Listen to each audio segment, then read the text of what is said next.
buenas noches para todos. Pues retomando nuevamente nuestra sesión de cada 8 días, hoy vamos a retomar el catecismo, ¿sí? Hace, digamos que varios días que no lo hemos tocado, y vamos a ver un tema muy chévere acerca de las virtudes, ¿sí?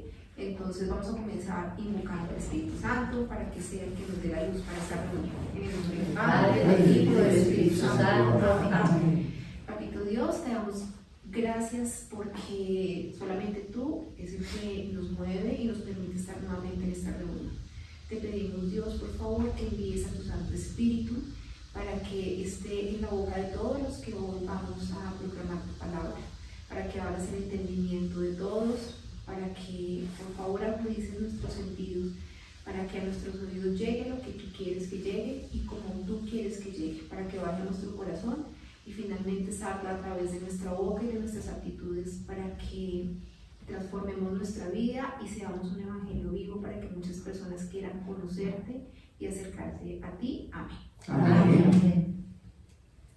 Bueno, entonces ya Milenita dijo, uno de los objetivos, tenemos 2 objetivos muy claros en este grupo, ¿sí? Una parte es la formación, formarnos como católicos, conocer nuestra fe, ¿sí? Y la segunda parte del grupo es la oración, ¿sí? Una vida sin oración es una vida estéril, ¿sí? Una vida sin oración no sirve de nada, ¿sí? Porque la oración nos lleva a servir y para eso vinimos al mundo, a servir, ¿no? Entonces hoy vamos a hablar algo muy corto, unos numerales muy cortos.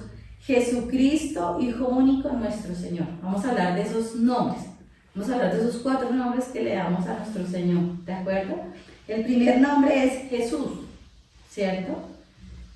El catecismo resalta esos 4 nombres, principalmente, ¿sí? Entonces, ¿qué recuerdan ustedes? ¿Quién le asignó directamente el nombre de Jesús? ¿Por qué Jesús se llama Jesús? José. Dios Padre. El ángel, cuando habló con María, el ángel Gabriel. Muy bien. No, sí, O sea, todo es, a ver, vamos a mirarlo, todo es designio, por supuesto, de Dios Padre, ¿cierto? Por supuesto. Pero digamos que el instrumento, el mecanismo que Dios Padre utilizó para manifestarnos a nosotros los hombres, y sobre todo a María, ¿cierto? Que él debía llamarse Jesús, fue en la Anunciación. El arcángel San Gabriel, después de que la saluda, después de que le dice que tendrá en su vientre un hijo y que será producto del Espíritu Santo, y le va a decir, y le pondrás por nombre Jesús, ¿de acuerdo? Entonces, qué bonito que nosotros sepamos cosas tan importantes, no es al azar, no es desde el Antiguo Testamento, es algo tan hermoso, ¿sí? Y Jesús significa Dios salva. Y en ese significado hay 2 connotaciones muy importantes, la identidad y la misión del Hijo de Dios. La identidad, Dios, Él es Dios Hijo, ¿cierto? Dios salva, y la misión, salvarnos, porque es nuestro Redentor. Entonces, qué importante entender por qué se llamó Jesús, ¿no? Es muy importante, ¿de acuerdo? Y que en la Anunciación el arcángel le dijo directamente a María, él tiene que llamarse Jesús, ¿de acuerdo? El nombre de Jesús es tan sagrado que nosotros debemos tener siempre mucho respeto cuando pronunciamos ese nombre. De hecho, a las personas que llevan ese nombre es una gracia especial que Dios permite, porque es un nombre sagrado. Y si Dios ha permitido que una persona se le ponga Jesús, es un regalo extraordinario de Dios. Entonces tenemos que empezar a sensibilizar a las personas que se llaman Jesús, de hacerle esa reflexión, de decirle, oye, tú eres doblemente bendecido, porque si Dios ha permitido que tengas ese nombre sagrado, entonces estás llamado también a imitar y a reflejar lo que ese nombre sagrado representa, ¿cierto? Que es la redención y que es la divinidad. Es decir, como nos dice la mayoría de los evangelios, ser imitación de Cristo, a eso hemos sido llamados, ¿no? En unos evangelios dicen sean perfectos, como mi Padre es perfecto, en otros dicen sean santos, como mi Padre es santo, dependiendo de la traducción. Entonces es muy importante eso. También el catecismo resalta la importancia del nombre de Jesús en que la mayoría de las oraciones litúrgicas que hacemos siempre terminamos por nuestro Señor Jesucristo, tu Hijo, que vive y reina contigo en la unidad del Espíritu Santo y es Dios por los siglos de los siglos. Amén. Jesús, Cristo, ¿sí? Es como ese sello de decir, este es mi sello ¿quién es? El Hijo Redentor, ¿de acuerdo? Y también es tan importante ese nombre que lo nombra aquí el catecismo, me dio tanta alegría ver que el catecismo resalta esto, y es que nos recuerda que los monjes de Oriente tienen una oración que se llama la oración del corazón, porque tiene una súplica muy linda que es: Señor Jesucristo, Hijo de Dios, o Señor Jesús, Hijo de Dios, ten piedad de mí que soy pecador. Y esa oración la estuvimos trabajando en grupo casi 3 meses, es tan profunda que gastamos 3 meses trabajando esa oración. Y es una ejaculatoria que eso suena simple y corta al oído, pero es tan profunda que necesitamos 3 meses, y yo creo que pudiéramos gastar otros 3 meses más para profundizar. Entonces, que hoy, a partir de hoy, seamos sensibles a ese nombre sagrado, que cuando lo pronunciamos nos vibre todo adentro, y va a ser una gracia muy hermosa, ¿de acuerdo? La otra connotación, el otro nombre que se le da es Cristo, ¿sí? Cristo viene de la palabra Mesías, es una traducción, ¿sí? Y el Mesías quiere decir ungido, ¿sí? Entonces, ¿quién más ungido que el ungido? ¿Quién es el ungido? El que el Padre ungió. ¿Y desde cuándo lo ungió? Desde el principio de los siglos, desde antes de la creación, porque el Hijo existe siempre con el Padre. El Padre no lo creó después, el Padre desde el principio está con su unigénito y con el Espíritu Santo, con la Santísima Trinidad. Entonces, el decir Cristo es decir Mesías, es decir ungido. Entonces nosotros debemos siempre, cuando nombremos esa palabra Cristo, saber que gracias a esa unción santa y perfecta que Él tiene todo el poder de sanarnos y de liberarnos, la mente, el espíritu, el cuerpo, todo nuestro ser. Entonces es algo realmente muy lindo, que es importantísimo que nosotros como católicos sepamos toda esta información, que vuelvo y digo, pues está en nuestro catecismo, ¿no? La tercera connotación que esto tiene es Hijo único de Dios, ¿sí? En el Antiguo Testamento, nosotros sabemos, o deberíamos saber, que somos hijos de Dios con el sacramento del bautismo. Es uno de los tantos regalos que nos da el sacramento. Pero en el Antiguo Testamento se tenía la costumbre de llamar hijo de Dios a los hijos del pueblo de Israel, es decir, a los israelitas, ¿sí? A todas las personas, ¿sí? Sacerdotes, escribas, profetas, eran llamados, el pueblo los reconocían como hijo de Dios. Iba pasando un escriba y decía: ahí va un hijo de Dios, ¿sí? Los externos, los que no eran judíos, cuando veían a un israelita decían: ahí va un hijo de Dios. Era una expresión popular en el Antiguo Testamento, ¿cierto? Entonces, cuando Cristo se encarna de María, ¿cierto? Entonces se aclara que es el Hijo único de Dios, porque los demás en el Antiguo Testamento los asimilaban como hijos en adopción. Jesucristo es Hijo de Dios desde las entrañas y la divinidad de Dios. Por eso siempre se resalta Hijo único de Dios. Y el cuarto nombre con el que el Señor se denomina él mismo en varios evangelios es Señor. Señor, ¿sí? Y Señor es muy importante porque cuando Dios se le apareció a Moisés, Él le dijo: yo soy Yahvé. Yo soy Yahvé. Él se presentó con el nombre de Yahvé. Pero cuando lo traducen al griego, ese Yahvé se llama Kyros. Kyros, ¿sí? Y ese Kyros en la traducción termina siendo Señor. O sea que Señor en la traducción para los hebreos es el Yahvé. ¿Y a quién se llama Yahvé sino a Dios? ¿Cierto? Nadie más se puede llamar Yahvé, solo Dios. Entonces es una prueba más de que Jesucristo es Hijo de Dios, porque se puede llamar Yahvé, Kairos, Jesús, que es exactamente lo mismo. Son diferentes traducciones, la hebrea, la griega y la de nosotros. Gracias, Ana. Bueno, entonces ahora vamos a tocar el otro tema, que también hace parte de la formación, y es un tema de las virtudes, ¿sí? Vamos a ver hasta dónde alcanzamos a llegar hoy. Esto que yo les voy a hablar está basado, pues, 1, en la charla del padre Fortea, y 2, en una charla de Fray Jesús Medina. Entonces, lo primero que quiero, digamos, que nosotros miremos es: ¿qué es una virtud? ¿Qué creen ustedes? ¿Qué les dice la palabra virtud? Es un don. Sí, es un don. ¿Qué otra cosa? Es un don y es Es como una cualidad, digamos. Es una cualidad también. Sí, sí, sí. ¿Qué otra cosa? Para mí es una inclinación que tiene el alma para fundirse en la voluntad de Dios y someter a las potencias. ¿Qué son las potencias? Pero, bueno, Sí, ¿no? a ver, primero tenemos que hablar del alma para hablar de potencias. Sí. ¿Sí? Entonces resulta que cuando Dios nos mete en la barriga, digo yo, en el útero de mamá, ahí pone el alma, pero el alma no viene sola. El alma viene con 3 potencias, ¿sí?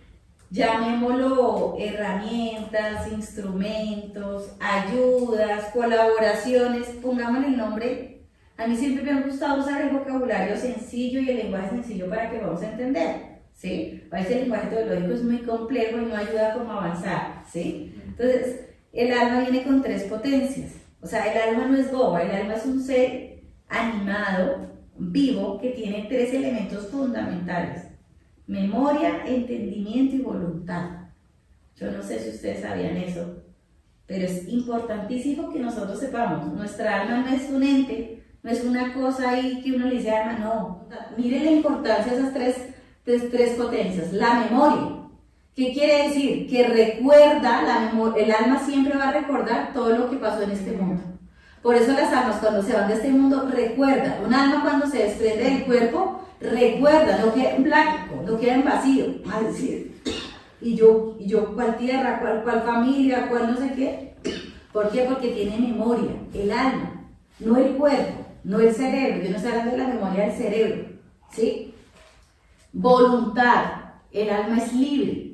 Cuando hablamos de voluntad es porque no es esclava, porque no es como un títere, sino que tiene voluntad, ¿sí? Y por eso es que a veces sentimos en el corazón que lo quiero hacer o que no lo quiero hacer, y uno dice, es que tengo como una sensación, esa es la potencia que está ya diciendo, hagámoslo o no lo hagamos, ¿sí? Es la voluntad, ¿sí? Y el entendimiento es esa capacidad que tiene el alma de comprender, no a nivel humano, sino el entendimiento, que es otro don del Espíritu Santo, de ese don de entendimiento de Dios, de comprender las cosas como las hace Dios y de decir, con razón pasó esto en mi vida cuando estuve en la tierra, con razón pasa esto porque ya no está entendiendo a nivel humano, que es un nivel torpe, pequeño y reducido, que prueba eso es que nos quejamos cuando pasan cosas que no nos gustan o que nos ofenden o que nos incomodan. Entonces ya viene como la queja, como, así no sea con Dios, sino con el mismo mundo, ¿no? Ay, qué pereza, lloviendo todo el día.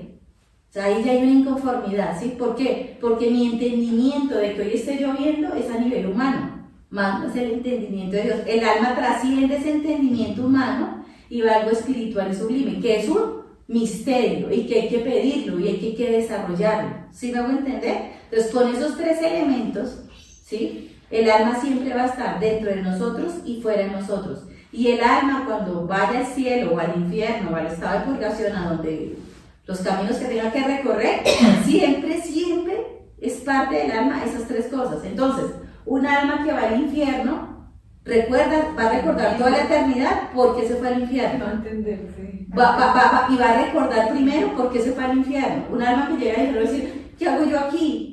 ¿Qué fue lo que yo hice para estar aquí? No, desafortunadamente para ellas está la memoria, entonces lo van a recordar todo y va a estar desarrollado ese entendimiento en su manera divina y van a decir, merezco estar aquí, porque van a entender que lo que hizo era en contra de la voluntad de Dios, ¿sí? Y la voluntad, ya no hay nada que hacer, ya ellos ya no quieren estar en esa pena, ya están arrepentidas, pero ya no hay nada que hacer. Entonces, ¿qué hacen? Se odian a ellas mismas y se repugnan a ellas mismas. ¿Por qué? Porque por culpa de ellas están allá y no culpan a Dios, porque ya tienen un entendimiento divino que saben que lo que si están allá es por ellas, más no porque Dios las castigue y las manda allá.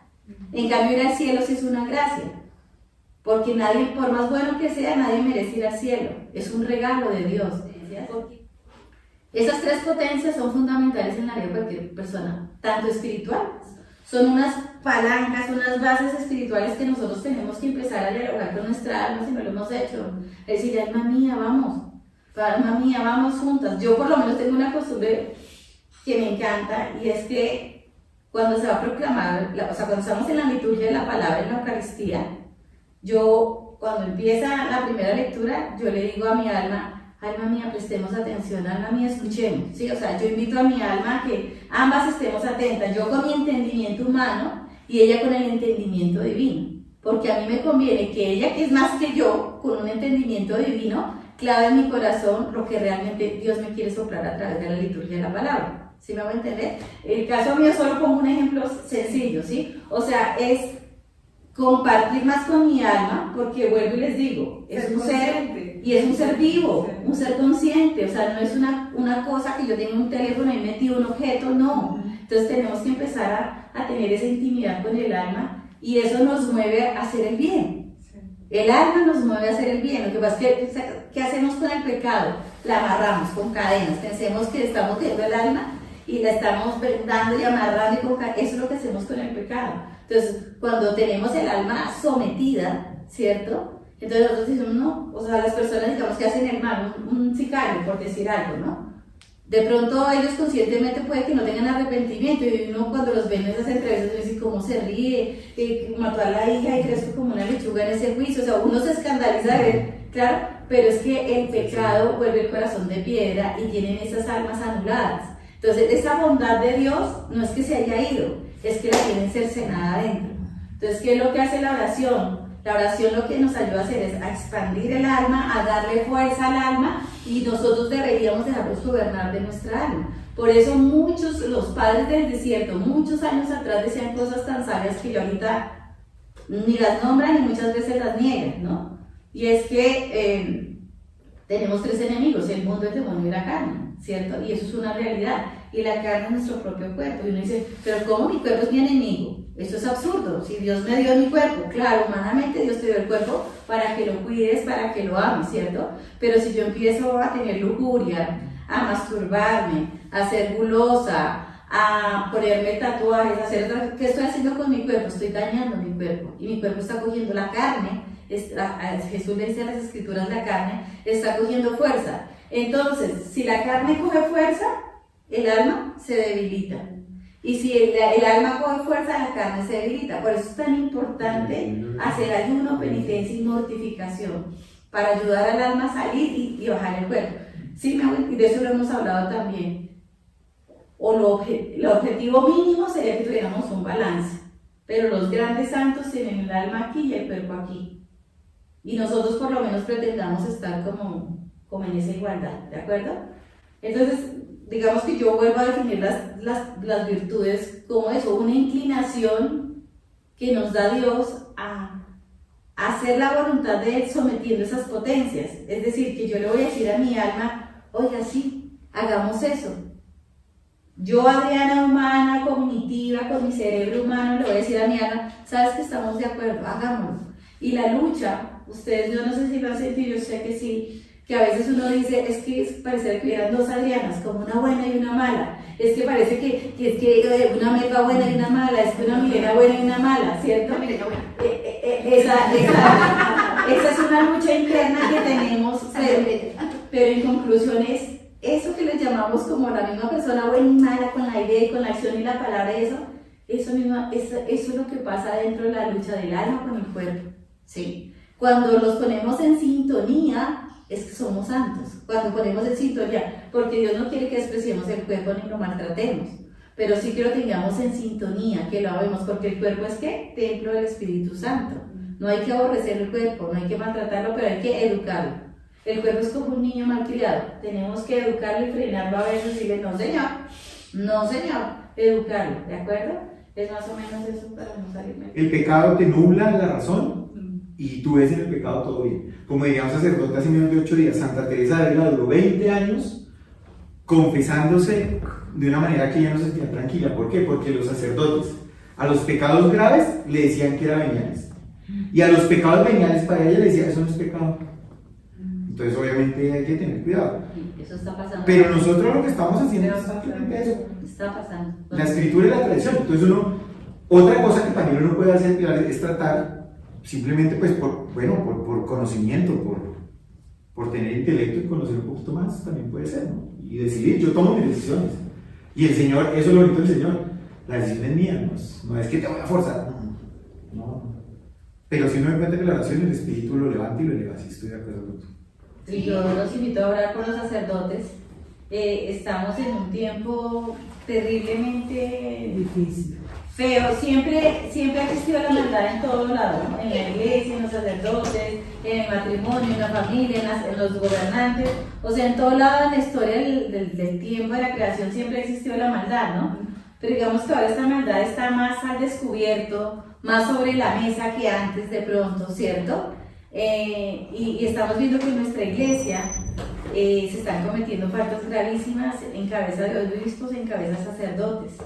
Entonces tenemos que orar mucho por nuestros sacerdotes para que vuelvan a Dios. Uno dice, ¿por ser sacerdotes de Dios? No, tristemente hay sacerdotes que consagran el pecado mortal, tristemente. Entonces hay que orar por ellos. Hay muchos buenos sacerdotes, sí, hay muchos buenos sacerdotes, pero también hay muchos malos sacerdotes que nos pueden dañar el alma y nos pueden llevar a pecar. Entonces, o sea, estamos en riesgo, como le pasó a Santa Teresa por 20 años, ¿no? De estar con sacerdotes que no están en gracia y que nos confundan y que nos lleven a llevar una vida de pecado. Y no porque tengan el clériman aquí hay que creerles yo siempre digo a la gente, si el sacerdote le dice lo que está en la palabra de Dios, créale. Pero por más obispo que sea, si le dice algo contrario a las escrituras, ore por ese sacerdote y aléjese, pero ore por él para su conversión. Entonces nosotros no podemos comer entero. Monseñor Felipe dice no conoce. Hay que conocer. No, y es Espíritu Santo. Y en la charla que yo te mandé, Fray Nelson Medina decía eso, ¿no? Decía, mire, conozco o conocí, porque no recuerdo si cuando él dijo que ya se había muerto ese sacerdote, un sacerdote que tenía el don de sanación, tenía el don de la predicación y tenía el don de la sanación. No sé, es un sacerdote santo. Y tenía una doble vida y era homosexual. Ay, Dios. ¿Sí? Y tenía el don de la sanación. Y tenía el don de la. Dijo, mire, predicaba, o sea. Y tenía ese, digamos que ese gran pecado, o sea, una doble vida. ¿Sí? Entonces lo que dice Adri es cierto. ¿Sí? O sea, no porque sea sacerdote es palabra de Dios. Cada vez que a mí me interesa mucho, Pilar, porque tocabas decir homosexual, recuerda. El Señor no está de acuerdo con el pecado, pero Él ama a todos los pecadores. Él nos ama a todos. Porque es que puede ser el homosexual. Va al infierno, no. No, Mire, es más, cuando yo lo veo, yo lo abrazo, loco. Si comete el pecado, no sabe que claro, yo voy a decir, si Si tú tiene no cometes pecado, está mal. ¿quién quiere hacer entonces la oración de cierre? Yo. Te damos gracias, Señor, por esta noche, por lo que nos has entregado, por todo lo que nos has puesto en el corazón y por todo lo que pidió Mirellita. Vemos nuevamente lo que es tu acción, lo que es cada cosa que se presenta sin haberla pedido, Señor. Siempre eres sorprendente y siempre vas a ser un misterio. Pero a través de esos misterios aprendemos y sabemos que todo lo que tenemos que hacer está en tu palabra, y si le pedimos al Espíritu, lo vamos a entender. Te agradecemos por eso, Señor. Permítenos ser fieles y firmes en lo que debemos seguir haciendo. Manténnos en este grupo firmes, independientemente del sentimiento que tengamos. Permítenos seguirnos reuniendo, pero más allá de eso, haz que nuestros espacios de oración sean de calidad y sean permanentes, porque a través de ella es que, de la oración, es que vamos a llegar a ser salvos como tú lo quieres y a ser santos, que eso es lo que tú deseas, Señor. Te agradecemos por esta noche. Te pedimos por aquellas personas que no pudieron venir y te pedimos también por nosotros en nuestro grupo y todas nuestras familias. Amén. Amén. Padre nuestro que estás en el cielo, santificado sea tu nombre. Venga a nosotros tu reino, hágase tu voluntad en la tierra como en el cielo. Danos hoy nuestro pan de cada día, perdona nuestras ofensas, como también nosotros perdonamos a los que nos ofenden. No nos dejes caer en tentación y líbranos del mal. Amén. A ti, Virgen María, que siempre nos cubres, permítenos pensar siempre en los demás y ser prudentes y silenciosos como tú lo fuiste.